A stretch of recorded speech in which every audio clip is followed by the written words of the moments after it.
entonces vamos a arrancar para ellos. La clase anterior habíamos quedado en esta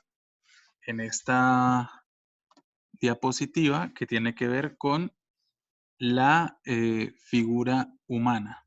Bien, entonces les paso a comentar que es uno de, digamos, de los elementos del motivo, pues que guardan más importancia para nosotros porque pues para nadie es un secreto que nuestra cultura humana es un tanto antropocéntrica. Eso quiere decir que se considera a sí misma la especie humana como una de las más importantes, si no la más relevante del planeta.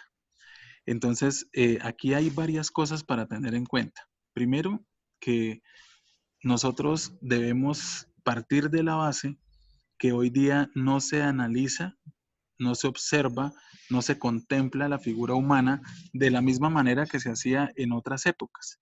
¿Y qué pasaba en esas épocas? Pues teníamos nosotros digamos, una técnica muy interesante para fotografiar a las personas o para hacer lo que popularmente llaman retratos, ¿cierto? Que es una foto de una persona. Se hacía todo un estudio, se hacía un estudio a profundidad. No era como ahora que digamos que la iluminación de los sitios que están especializados en hacer fotografías es genérica, ¿no? Uno llega y no le van a construir un esquema de iluminación especialmente para uno, sino que uno llega y ya están puestas unas lámparas allí y no importa, por ejemplo, la forma que tenga mi rostro, si es redonda, si es triangular, si es cuadrada, etcétera, u ovalada, sino que simplemente esas luces están dispuestas allí y punto. No sé si alguno de ustedes haya alcanzado a ir, por ejemplo, a Fotojapón. En Fotojapón uno entraba y encontraba un par de fluorescentes a cada lado y le hacían a uno la foto, casi que ni siquiera lo dejaban a uno posar, porque apenas se sentaba, se disparaba el primer flashazo y después venía el otro y venía el otro y salía uno en esas fotografías que eran para carnets, para documentos, como si le hubiera dado paludismo, ¿no? Salía azul, el fondo era también era como un azul rey o un fondo blanco y salía uno como si estuviera enfermo, porque eran dos fluorescentes ahí con el único propósito de alumbrar. Recuerden que cuando vimos la clase de luz, yo les hablaba de la diferencia que hay entre alumbrar e iluminar. Y es una diferencia muy puntual, porque es que recuerden que yo les decía que nosotros alumbramos cuando entramos a un recinto y encendemos la luz.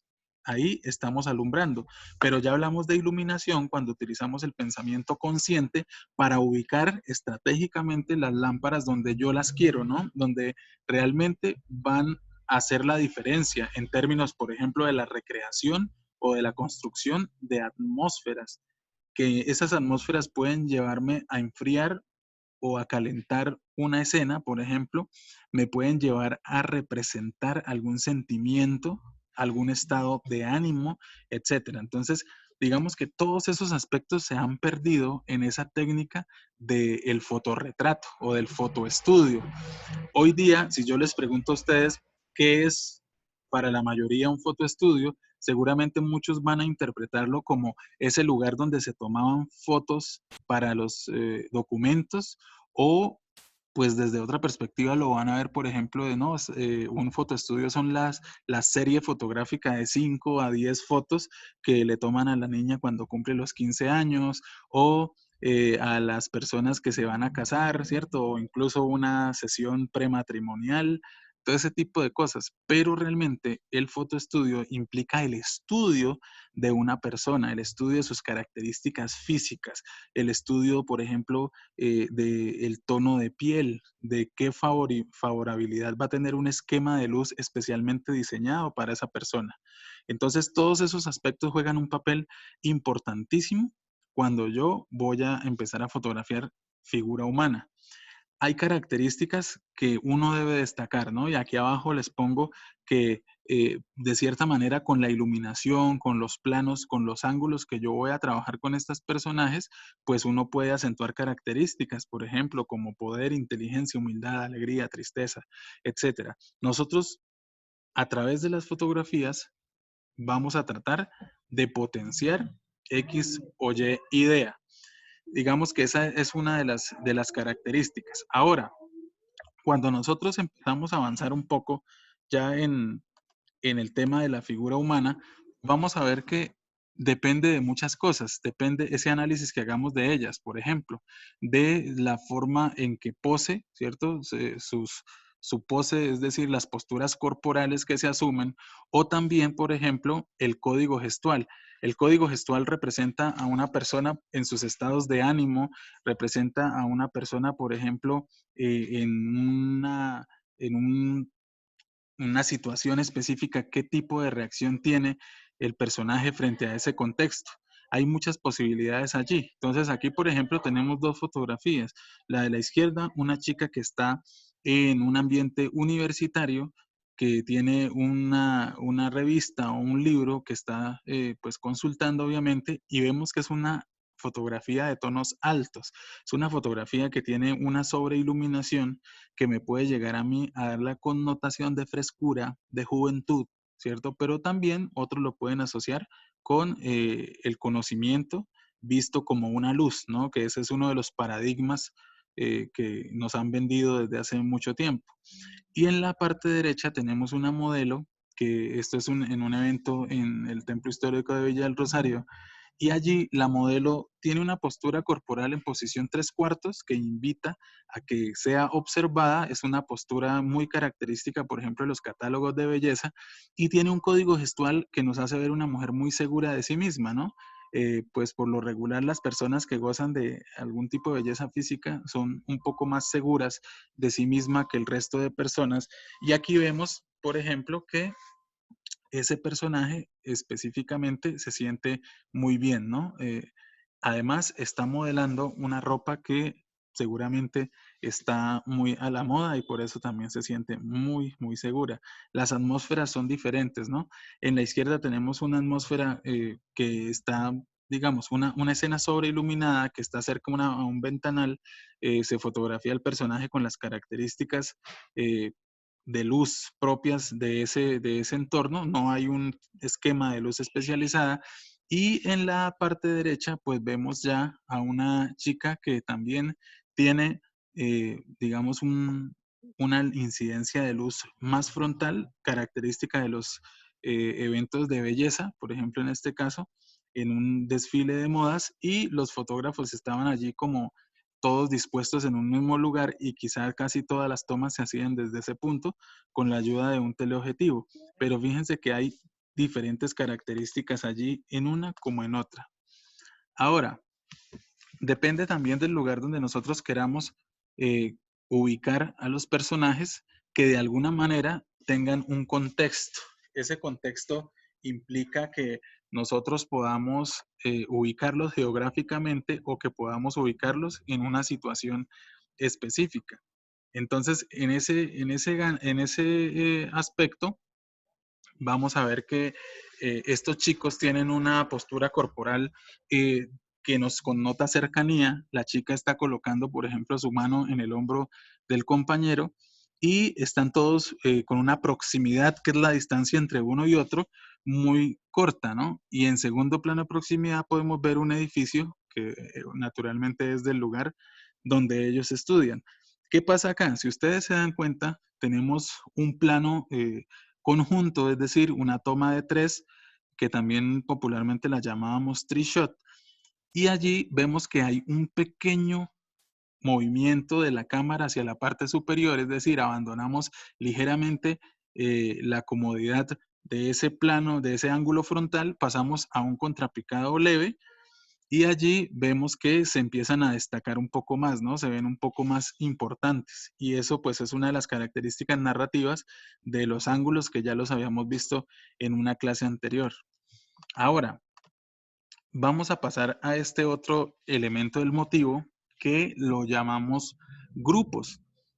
Fotografiar un grupo no es una tarea nada sencilla. Fotografiar un grupo implica un trabajo bastante dispendioso porque si a ustedes les parece, por ejemplo, complejo establecer una conexión con una sola persona, entablar una conversación, por ejemplo, con una persona desconocida, ahora imagínense llegar a enfrentarse a la labor de organizar un grupo grande de personas que nunca hemos visto, que no conocemos, y tratar de generar de cierta manera también empatía con ellos, ¿no? Eso es algo relativamente complicado.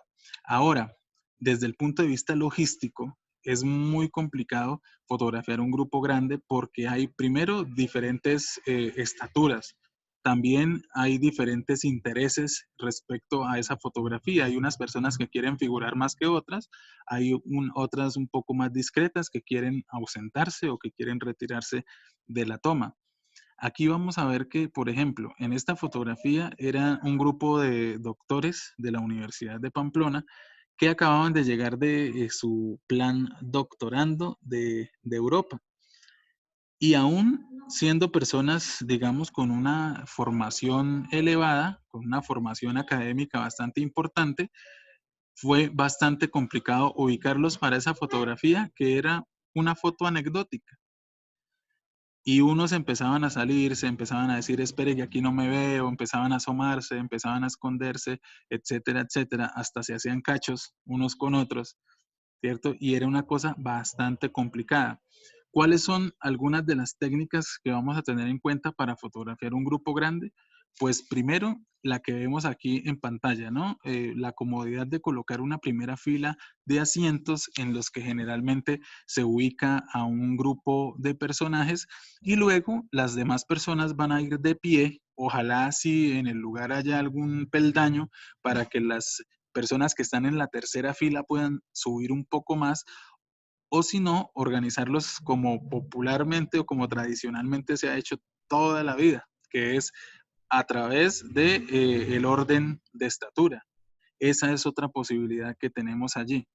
¿Y qué pasa? En este caso, vamos a ver que estos personajes ya estaban ubicados para la fotografía, estaban perfectamente eh, todos muy, muy sincronizados. Y cuando ya se iba a hacer el registro fotográfico, de inmediato alguien asomaba la cabeza, se agachaba, decía, espere un momentico y vuelve otra vez a tomar la fotografía. Y lo peor que ustedes se imaginarán es que se hacía la foto y se venía todo el grupo de gente a la cámara a ver cómo habían quedado y esperaban que usted le mostrara uno por uno si había cerrado los ojos, si había quedado bien, si había quedado despeinado, si, etcétera, etcétera. Entonces, imagínense ustedes la cantidad de veces que se tuvo que hacer esta fotografía y no es una fotografía, digamos, construida con todo el rigor, ¿cierto? Que se debería, porque es un plano general, ¿cierto? Un plano muy abierto, un plano panorámico en el que no hay que tener cuidado ni siquiera de la composición porque este tipo de fotografías son más anecdóticos que otra cosa. Vamos a un segundo ejemplo. Cuando el niño se gradúa del jardín infantil, se gradúan 200 niños y la mamá le muestra orgullosa la fotografía a los visitantes y le dice, mire, aquí se graduó mi niño del jardín infantil. Y cuando vamos a ver esa fotografía, son un grupo de 200 niños, se ven las caras supremamente pequeñitas y uno ni siquiera la misma mamá sabe dónde estaba el chino, porque no se ve, ¿cierto? Está por allá escondido en ese mar de rostros infantiles. Entonces, ¿para qué sirven esas fotografías? Como una anécdota. Son un objeto melancólico que llama Susan Sontag, una artista de la fotografía y escritora norteamericana, que decía que ese tipo de fotografías o cualquier otro elemento que nos lleve o nos remita a un recuerdo es un objeto melancólico. Entonces, digamos que ese, ese era el sentido acá de ese trabajo, o es el sentido principal de un trabajo de estas características. Pero si nosotros queremos realmente lograr un poco más de cercanía, un poco más de quizá de fuerza narrativa con la figura humana, pues vamos a tener que remitirnos a un trabajo con grupos más pequeños porque aquí ya vamos a tener una conexión un poco más asertiva, por decirlo de alguna forma, con los personajes que están en escena. En este caso vamos a tener a un grupo de personajes con los cuales podemos conversar de una forma más directa, con los cuales podemos de repente entablar una empatía con mucha más facilidad porque no nos dirigimos a un grupo muy amplio de personas, sino que ya lo hacemos con 4, con 5 individuos. Entonces, digamos que esa es una relación mucho más fácil de establecer y es, digamos, un diálogo mucho más ameno en términos de querer cómo se acomoden, cómo ubicarlos espacialmente, que si alguien está desarreglado, pues uno de una forma más personalizada le dice, hey, mire, colóquese esto acá, peínese esto acá, etcétera, y ya va a ser mucho más sencillo. Además que la conexión de nosotros como espectadores con esos individuos que están allí en la fotografía, pues nos va a permitir, digamos, conectarnos un poco más con ellos, ¿no? Como espectadores, porque es que si ustedes se fijan en esta imagen que vemos acá en pantalla, vemos que la mirada de los personajes está en posición frontal, que es una posición de dominio con el espectador, y esa posición de dominio implica que nosotros tengamos un poco más de conexión con ellos, ¿no? Y pues que podamos ver incluso detalles como si tienen una manilla, un reloj, si tienen en sus manos algún elemento, lo podemos identificar con más facilidad. Todo ese tipo de aspectos, pues los vamos a considerar allí. Entonces, digamos que trabajar con grupos pequeños es muchísimo más sencillo. Entonces, esa digamos que sería la idea de trabajar con grupos pequeños. No todo el tiempo nos toca así de fácil, ¿no? Cuando nos toca un grupo grande, pues ya vimos que hay estrategias como colocarlos en una fila de sillas adelante, otro grupo parado en la parte posterior. Podemos buscar también un lugar con escaleras, podemos ubicar un lugar como un auditorio o un teatro que tiene esa estructura que va subiendo en escalones y pues eso nos va a facilitar las cosas. Ya con un grupo pequeño nosotros podemos ubicarlo en el lugar que queramos y podemos maniobrar, digamos, con un poco más de facilidad. Bien, bueno. Fíjense acá, por ejemplo, que tenemos una toma de grupo también. En primer plano de proximidad están dos chicos, una chica y un chico, que están observando una agenda, ¿no? O un folder. Y en este caso hay una conexión en la mirada de la chica con el chico y hay otros personajes que van pasando de una forma muy casual por allí, por el lugar. Y todo esto es lo que, digamos, de alguna forma llamamos cohesión, que era lo que veíamos en la primera parte del curso, en el que veíamos la gramática de la imagen. Aquí hablamos de cohesión porque cada uno de los elementos que participan en el encuadre tienen un significado, tienen un sentido, y cada uno de ellos se va hilvanando, ¿cierto? O se va vinculando hasta que la presencia de todos ellos en escena nos da una idea global de la temática de la fotografía, que en este caso es un ambiente, un ámbito académico, y pues eso lo podemos identificar por la agenda, por el atuendo de las personas, ¿cierto? Y por, obviamente, el mismo lugar o el que está en tercer plano de proximidad. Ustedes van a ver que este tipo de planos cerrados o de encuadres cerrados, como el que veíamos acá en la diapositiva anterior, son muy característicos para lograr nosotros como fotógrafos que la persona tenga un vínculo armónico con ese personaje que aparece allí. Esto es algo muy, por ejemplo, de las fotografías que se utilizan en publicidad, muy especialmente en la publicidad política, porque allí vamos a ver siempre que los políticos están fotografiados en unos planos muy cercanos para que la gente tenga la posibilidad no solamente de conectarse o de vincularse con ellos, sino que además van a tener la opción de semióticamente indicarnos cómo es su código gestual, ¿cierto? Por ejemplo, si es un tipo de buen genio, si es sonriente, si es una persona inteligente, etcétera, etcétera. Y eso nosotros lo vamos a replicar al momento de sufragar. Entonces, ustedes nunca van a ver, por ejemplo, una fotografía de un político en un plano general o en un plano panorámico, porque seguramente vamos a tener inconvenientes, ¿no? O sea, la gente después no va a recordar a ese personaje. Y el hecho de que no tenga recordación, pues implica que nadie va a votar por él y que pues no le va a funcionar su proyecto político. Entonces, esa, por ejemplo, es la importancia de manejar planos cerrados. Los planos cerrados son narrativos, son descriptivos. Y los planos más abiertos, ¿cierto? Es decir, del plano medio largo hacia arriba, americano, general, panorámico, ya van a pasar a ser no descriptivos, sino van a pasar a contextualizar, a mostrarnos un lugar o a ubicar geográficamente al personaje, que eso también lo habíamos conversado en una oportunidad anterior. Bien, luego pasamos a este otro elemento del motivo, que entre otras cosas es uno de los más complicados de hacer. ¿Por qué es tan complicado este elemento del motivo? Pues por varias razones. Entre ellas, por ejemplo, que la gente tiene una mala percepción del elemento, tiene un grado de madurez, tenemos un grado de madurez como sociedad muy precario frente a este tipo de expresiones o de manifestaciones artísticas. Incluso de alguna forma lo hemos enmarcado en paradigmas, ¿no? Eh, También tiene culpa de todo esto la iglesia, que a través de la historia nos dijo que el, la desnudez era un pecado mortal, ¿no?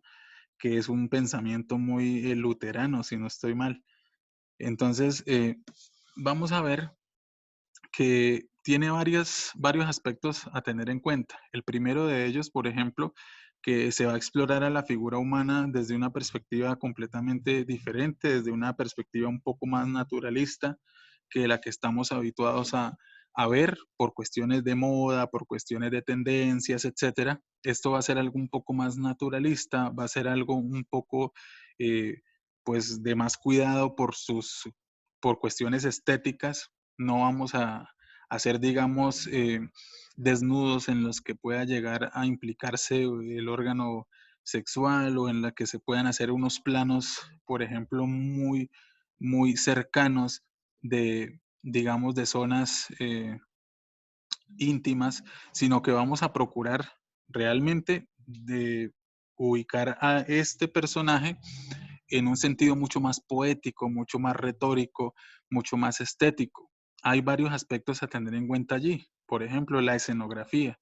Elegir muy bien el lugar es supremamente importante porque en la mayoría de los casos vemos que se buscan sitios cerrados, pues como les decía, por la tendencia que hay a denigrar el desnudo o por la vergüenza que se supone es este elemento del motivo para la mayoría de personas, y por eso vamos a procurar que la construcción escenográfica y la iluminación de esa escenografía sea algo, digamos, que realmente aporte a la narrativa de esa construcción que estamos haciendo. Entonces, vamos a tener en cuenta primero eso. Segundo, vamos a tener en cuenta cuáles son los soportes de la significación. Los soportes de la significación implican que nosotros tengamos la posibilidad de buscar, por ejemplo, en este caso, los pétalos que estéticamente puedan llegar a vincularse con la idea que yo estoy queriendo transmitir. O, por ejemplo, si yo voy a utilizar algunas telas, algunos velos eh, o algún otro elemento que son soportes de significación también. Y todo esto me ayuda a potenciar la idea central de este trabajo. ¿Qué pasa acá? Seguramente no vamos a contar con los recursos más, mejor dicho, rebuscados y elegantes porque estamos en una situación coyuntural, pero nosotros, digamos, estando en casa, podemos llegar a, a encontrar muy buenos elementos para trabajar. Entonces, digamos que depende en gran medida del imaginario, de las ideas que ustedes puedan llegar a concebir con los elementos que tienen a su disposición en casa, y tratar de hacer, por ejemplo, cosas pues muy sinceras, ¿no? Muy interesantes. Ahora, hay que tener en cuenta que este es el elemento del motivo de los que hemos visto que es, digamos que no es de carácter obligatorio, y eso lo quiero destacar porque no falta, digamos, la persona que va y le dice al coordinador de programa, no, es que el profesor nos puso a hacernos fotografías desnudos, un escándalo, una cosa terrible, yo jamás pensé que me iban a vulnerar de esa manera, voy a llamar a mi papá y a mi mamá, y etcétera, etcétera, pero no, digamos que este es un elemento del motivo que no es de carácter obligatorio. Los otros sí vamos a tener que realizarlos con todas las de la ley, pero este no, este digamos que es opcional.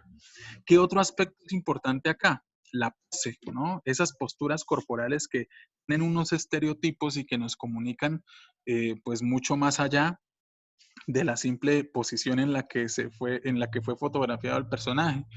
Vemos acá dos ejemplos muy puntuales, uno del fotógrafo Bear Stern, que es un fotógrafo norteamericano muy amigo en su época de Marilyn Monroe, quien se ha categorizado y catalogado como uno de los paradigmas o de los referentes de belleza. Por eso,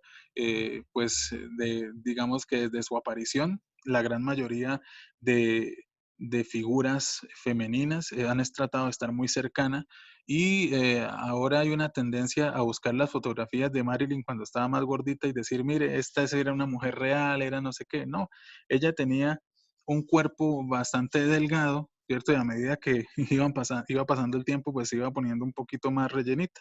Pero igual siempre ha sido un paradigma de belleza. Y aquí la tenemos.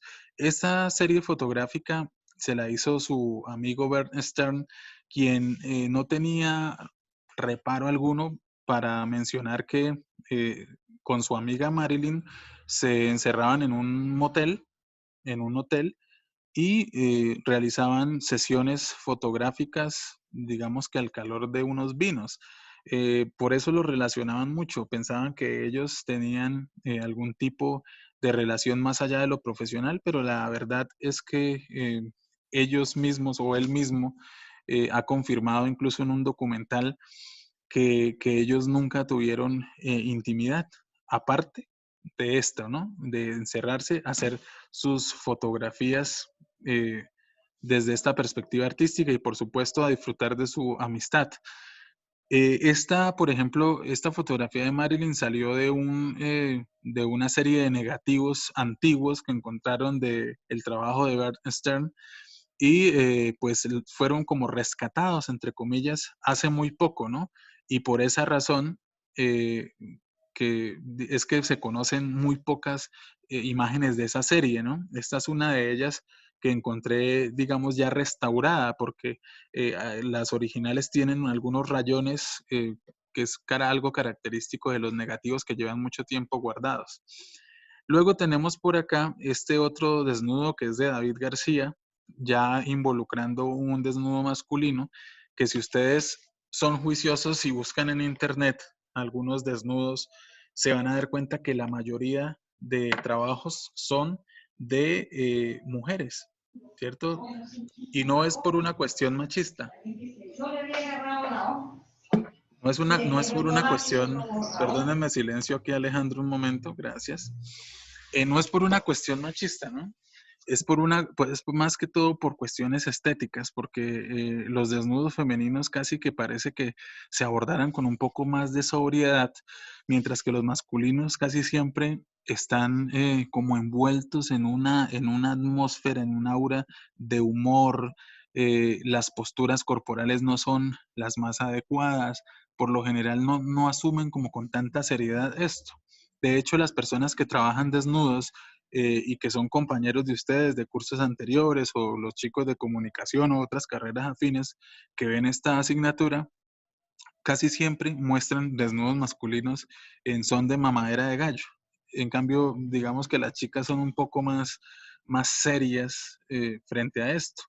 Eso sí, apelan a algo que es apenas lógico, que es a resguardar la identidad de las personas lo hacen a través de el manejo de sombras, lo hacen a través de, por ejemplo, de velos, de sombreros, etcétera, porque hay mucha inmadurez frente a esto.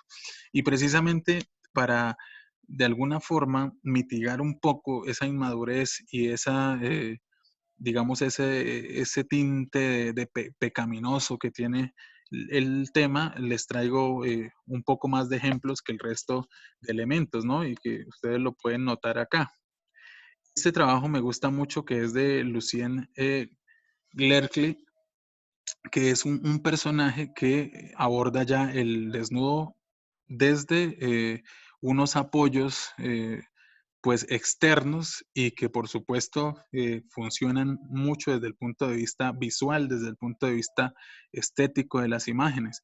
Y vemos que él realiza unos, no recuerdo muy bien cómo se llaman en arte, creo que son stencil, en fotografía se llaman mascarillas, y él diseña sus formas y las superpone en las luces, en las lámparas, y empieza a jugar un poco entre las sombras que suponen estos elementos y con las curvaturas del cuerpo humano. Esta es otra de Saint Laurent, que nos muestra una figura masculina en una posición frontal a la cámara en una angulación frontal o a nivel, a la altura de los ojos, y vemos también que hay apenas dos fuentes, ¿no? Dos fuentes de luz, una de incidencia semilateral y la otra que está hacia el fondo o el background, haciendo una especie de degradé en un fondo vacío. Entonces, fíjense que en este caso una postura corporal muy relajada, una postura muy natural y que no nos está mostrando absolutamente nada más allá de su, digamos, de lo que es socialmente mostrable. ¿M? Bueno, vamos a cortar un momento acá porque ya se va a, digamos, a terminar la llamada y culminamos, ya les envío el enlace para empezar con esta otra diapositiva. Entonces ya les envío el enlace.